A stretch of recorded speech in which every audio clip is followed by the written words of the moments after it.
Selamat sore Mbak. Selamat sore Kak. Boleh perkenalan diri terlebih dahulu? Boleh. Kenalin, aku Anissa, biasa dipanggil Datu. Aku dari Gresik. Terus sekarang aku masih semester 2. Kuliah ya? Iya, kuliah. Gresiknya di mana nih? Kebetulan aku juga dari Gresik. Oh iya Kak. Iya. Gresik Selatan Kak. Selatan banget.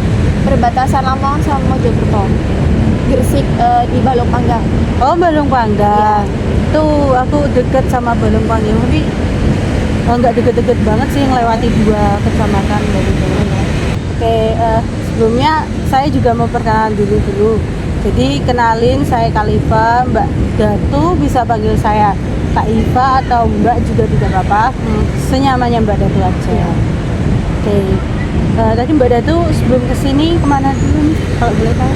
Aku sebenarnya tadi free, kan aku kuliah di Surabaya nih. Terus lagi libur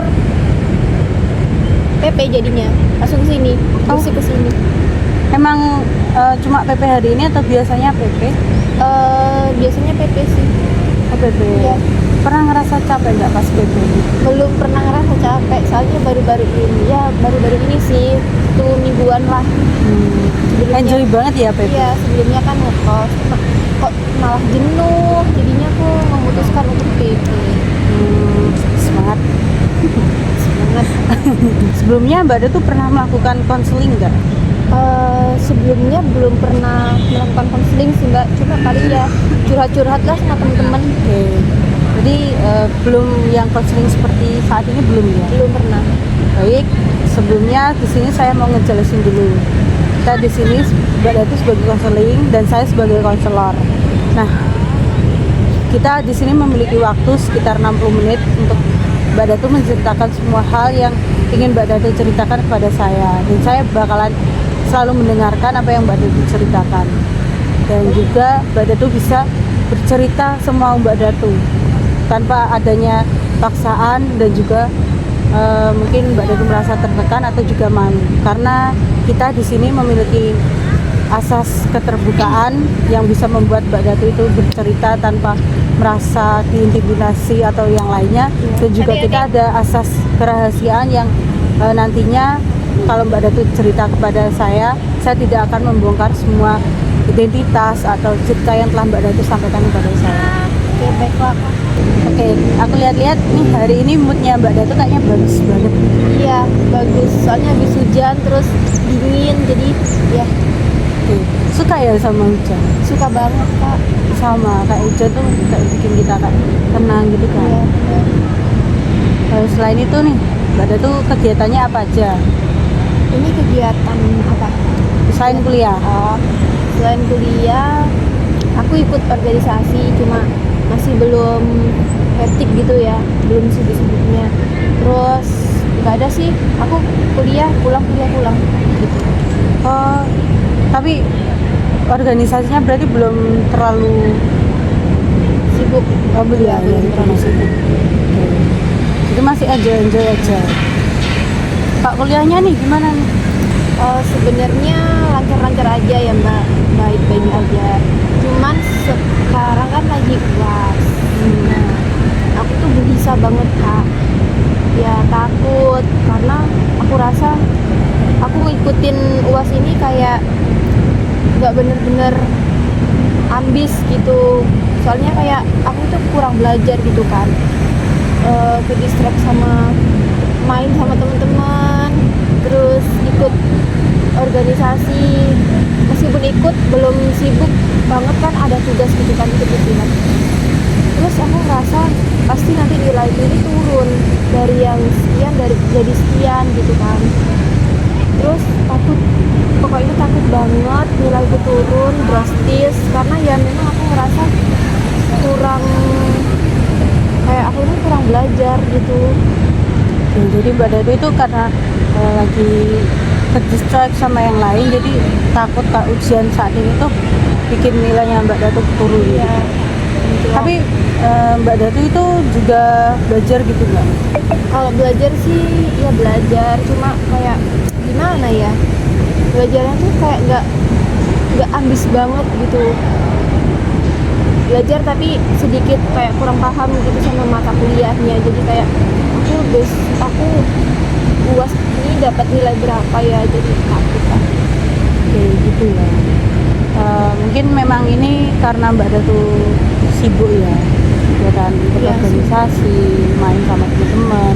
Jadi kayak pikirannya Mbak Datu itu kebagi dua gitu.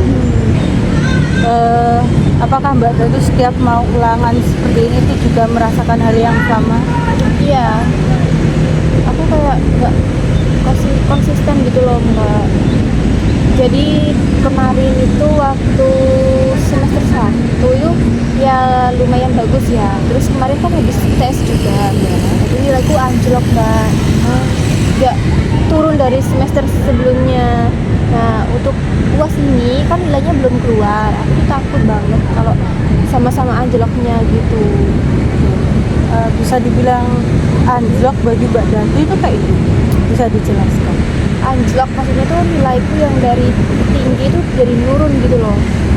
Jadi Mbak Datu yang dulunya nilainya ujian itu tinggi, terus tiba-tiba turun gitu Iya. ya. Itu kenapa? Kalau menurutnya Mbak Datu nih faktor yang membuat nilainya Mbak Datu turun? Kayak semester ini tuh aku jadi kayak males gitu loh Mbak.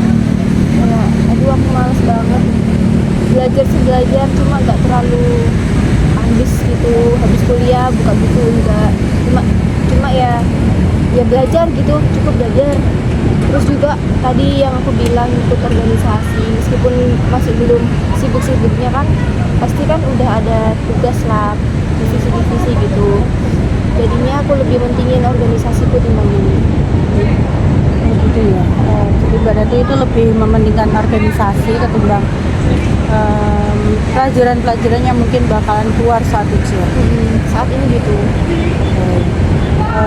Dulu kan tadi kan Mbak Datu bilang kalau tesnya Mbak Datu itu tiba-tiba anjlok. Nah, selain hal itu tuh masih ada lagi nggak yang hal serupa yang seperti itu? Nah ini tuh mengingatkan aku ketika ujian di SMA. Itu kan aku ikut pramuka ya Mbak. Dari kelas 1, kelas 10, 11, 12 kan aktif banget ikut pramuka. Lebih aktif itu kelas 2 sama kelas 3. Itu kan emang jadi dewan gitu kan. Jadi banyak kegiatan yang harus aku yang harus aku lakukan gitu, kayak ada perkemahan besar-besar gitu kan aku itu. Terus sebenarnya itu kelas 12 kan fokus ke ujian ya, soalnya kan mau kuliah juga. Nah itu gara-gara aku terlalu fokus sama kegiatan organisasiku, nilaiku turun dari yang ranking 3 besar jadi 3 besar tapi lebih ke nomor 3-nya gitu. Nah itu aku gagal. Terus selain itu masuk kuliah itu kan aku lewat SNBP ya, SNBP. Nah ternyata aku tuh nggak masuk, nilaiku itu kurang gitu kan. Aku ini masuk kelas apa itu loh, bukan yang SNBP tuh ada ini loh, eligible. Aku masuk tapi gimana ya, masuk tapi nggak atas banget gitu. Jadinya jadi nggak masuk, jadi gagal. Terus aku ikutlah SNBT, aku ikut tes, aku udah belajar sebelumnya. Habis gagal di SNBT aku langsung belajar kan soal-soal. Nah waktu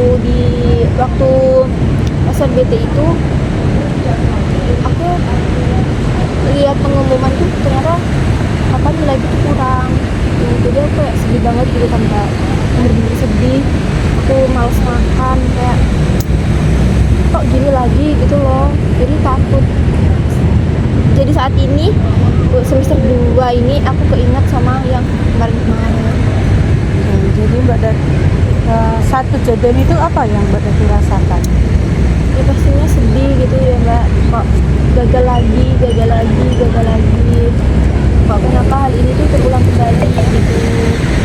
Kayak apa aku salah ya ambil kegiatan padahal aku ini kalau masalah nilai itu selalu kurang.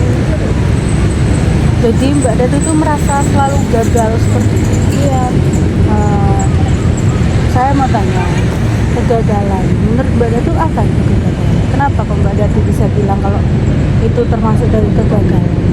Gagal itu saat aku ini berusaha ya Mbak, sekuat tenaga, terus ketika aku mencoba udah susah payah gitu kan Mbak, kayak ngejar apa yang pengen aku inginkan, tapi selalu gagal, selalu gugur apa yang aku mau gitu.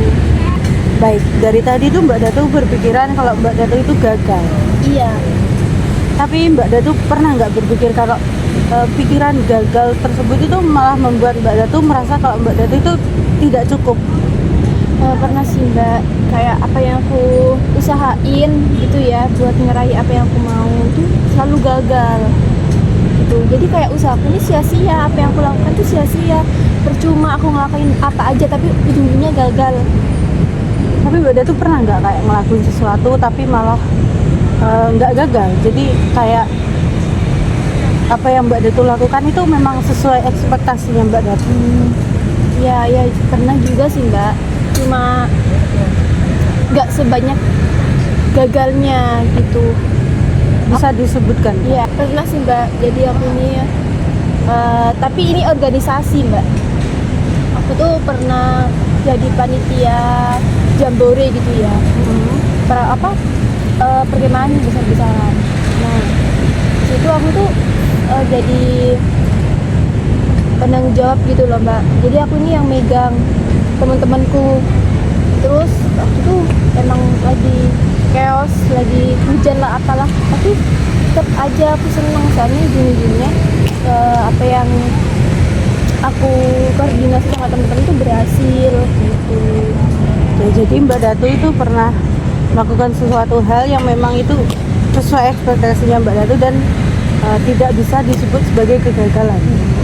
Selain itu ya, saat ujian nih Mbak Datu pernah Kak beberapa mata kuliahnya Mbak Datu itu atau mata pelajarannya dulu pas SMA mendapatkan nilai yang bagus?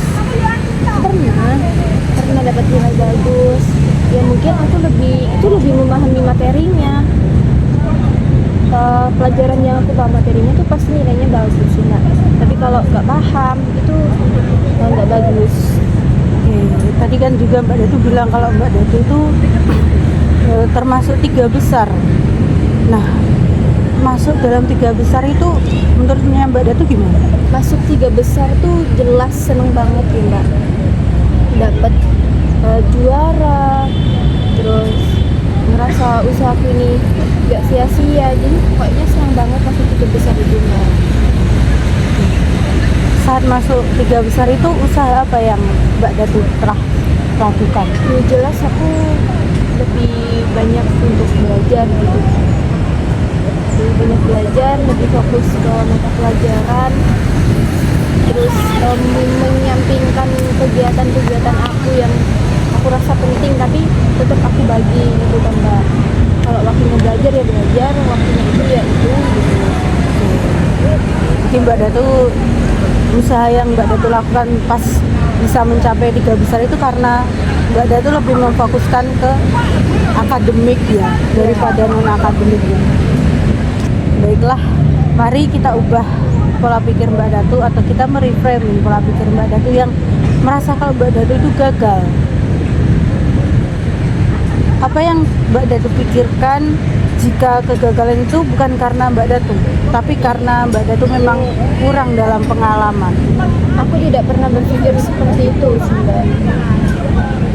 Baiklah, mari kita coba lihat kegagalan itu sebagai kesempatan untuk Mbak Datu menjadi lebih baik lagi. Karena dari kegagalan itu Mbak Datu jadi tahu nih, Mbak Datu jadi punya pengalaman untuk kedepannya Mbak Datu bisa ngelakuin merubah perilaku yang dulunya membuat Mbak Datu gagal itu menjadi lebih baik dan membuat Mbak Datu menjadi tidak gagal lagi. Yang dikatakan Mbak itu masuk akal sih Mbak. Dari kegagalan itu aku belajar bahwa apa yang aku lakukan tuh sepenuhnya gagal. Kayak contoh waktu SMA itu kan aku masuk 3 besar ya Mbak. Jadi waktu masuk 3 besar tuh aku seneng banget, bahagia, terharu ya, karena aku bisa masuk 3 besar tuh aku belajar, aku bener-bener ngelihat, bener-bener ngelakuin karena ya itu buat masa depanku gitu kan Mbak. Terus semester ini kan aku anjlok ya, mungkin memang aku belum berusaha gitu loh, gak seperti kayak waktu SMA. Jadi nilaiku di semester ini tuh jadinya kurang, jadi aku tuh ngerasa gagal. Apa yang aku lakuin di semester ini gagal semua. Jadi sekarang Mbak Datu berpikiran bahwa dulu Mbak Datu bisa dapat 3 besar itu karena belajar dari kegagalan sebelumnya ya. Iya. Yang tadinya Mbak Datu bilang kalau dulu memang Mbak Datu itu tidak serius dalam belajar, terus karena Mbak Datu tahu itu jelek ya nilainya mungkin ya, akhirnya Mbak Datu di semester selanjutnya berusaha dengan giat dan akhirnya bisa dapat 3 besar. Iya benar. Sebelumnya saya ingin tahu, pas Mbak Datu merasa kalau Mbak Datu gagal, apa yang Mbak Datu katakan pada diri Mbak Datu? Yang aku katakan pada diriku ketika gagal, aku tuh mengatakan kalau aku tuh harus lebih giat belajar dalam mencapai sesuatu, tidak menghiraukan hal-hal yang memang itu menjadi dampak aku menjadi gagal, seperti itu. Baiklah, itu memang sudah sangat bagus ya. Mari kita lihat bagaimana pola pikir itu mempengaruhi Mbak Datu. Apakah Mbak Datu merasa bahwa Mbak Datu itu lebih percaya diri sekarang setelah mengatakan hal itu? Yang kurasakan setelah bicara seperti ini sedikit ya lega sih. Selain itu, apakah Mbak Datu bakalan melakukan apa? Ya, pastinya aku bakal ngelakuin apa yang seharusnya bikin aku ini nggak gagal. Dari masalah aku takut nilaiku jelek, aku kan masih ada ya apa mata kuliah yang belum puas gitu. Aku bakalan belajar lebih banyak, lebih ambis, dan aku bakal mengesampingkan kegiatan yang memang dirasa itu mengganggu banget. Oke, jadi Mbak Datu bakalan belajar dan bahkan berusaha ya. Iya. Sebelumnya Mbak Datu juga bilang kalau minggu-minggu ini UAS ya. Iya benar. Apakah Mbak Datu sudah melakukan sesuatu? Mungkin sesuatu yang bisa dibilang aku belajar begitu ya, pastinya lebih banyak belajar sih Mbak ya, karena ya memang ini sebuah keinginanku masa depanku, jadi ya aku harus belajar. Oke, saya percaya dengan apa yang dikatakan Mbak Datu. Dan saya juga percaya kalau Mbak Datu itu memang bisa dan sanggup, karena Mbak Datu sebelumnya sudah pernah mengalami hal yang serupa, dan Mbak Datu semakin bangkit dan akhirnya mendapat 3 besar tersebut. Ya. Setelah ini apa rencana Mbak Datu untuk meningkatkan diri setelah kegagalan seperti itu? Untuk saat ini aku berkomitmen ya Mbak pada diriku sendiri bahwa aku ini harus melawan kegagalan itu. Jadi kalau misal di masa depan mungkin besok aku gagal lagi, aku bakalan ingat perkataan Mbak bahwa aku ini harus tetap belajar dan belajar ya buat untuk biar tidak gagal. Oke. Jadi Mbak Datu sekarang sudah sadar ya kalau memang kegagalan yang dipikirkan Mbak Datu itu bukanlah kegagalan, namun kegagalan itu sebagai bentuk pelajaran yang dimiliki Mbak Datu untuk melakukan sesuatu hal di kedepannya. Ya. Sekarang apakah Mbak Datu bakalan merasa kalau kegagalan itu akan menjadikan Mbak Datu semakin ngedrop? Enggak sih Mbak. Kegagalan sekarang bagiku sebuah pelajaran dimana memang kita itu nggak ada yang instan langsung berhasil gitu kan Mbak, pasti kita dihadapkan dengan sebuah kegagalan. Dari kegagalan kita belajar dari pengalaman sebelumnya yang dirasa jadi bahan evaluasi buat diri sendiri seperti itu. Baik, saya senang mendengarnya Mbak Datu telah berkata seperti itu, dan saya juga berharap kalau memang Mbak Datu itu berkomitmen kepada diri Mbak Datu sendiri untuk terus belajar dan terus berusaha untuk mencapai hal yang terbaik. Ya, terima kasih ya Mbak. Aku jadi bisa mengubah sudut pandangku yang tadinya aku berpikir kalau aku gagal pasti terus gagal selamanya, dan sekarang aku bisa berpikir bahwa kegagalan itu memang pelajaran hidup yang harus kita jalani, harus kita lawan, harus kita ubah seperti itu. Itulah. Jika nanti Mbak Datu merasakan kalau Mbak Datu telah dalam kegagalan, Mbak Datu harus mengingat bahwa kegagalan itu memang bukan dari kesalahan Mbak Datu sendiri, namun memang itu bentuk sebagai pengalaman yang akan dimiliki Mbak Datu nanti ke depannya. Iya, aku bakal melihat itu sih Mbak ya. Terima kasih juga kepada Mbak Datu sudah mau berkomitmen untuk menjadi lebih baik lagi dan mau merubah pola pikir bahwa memang kegagalan itu bukan dari salahnya Mbak Datu sendiri. Mungkin setelah ini sesi konseling kita sudah selesai, Mbak Datu bisa kembali pulang dan beraktivitas kembali seperti biasanya. Dan juga terima kasih kembali juga kepada Mbak Datu karena sudah mau datang kepada saya untuk berbagi pengalaman. Iya, terima kasih juga ya Mbak buat hari ini. Maaf banget kalau dirasa jadwalnya aku yang minta karena jadi takut mengganggu Mbaknya tadi. Gak apa-apa, it's okay. Aku juga lagi free, jadi kita bisa bertemu pada akhirnya. Syukurlah Mbak. Terima kasih ya Mbak. Oke. Setelah ini Mbak Datu mau kemana nih? Habis ini aku mau pulang, makan, belajar pastinya. Oke, gitu. Senang banget dengernya. Semoga semangat terus buat Mbak Datu. Semangat.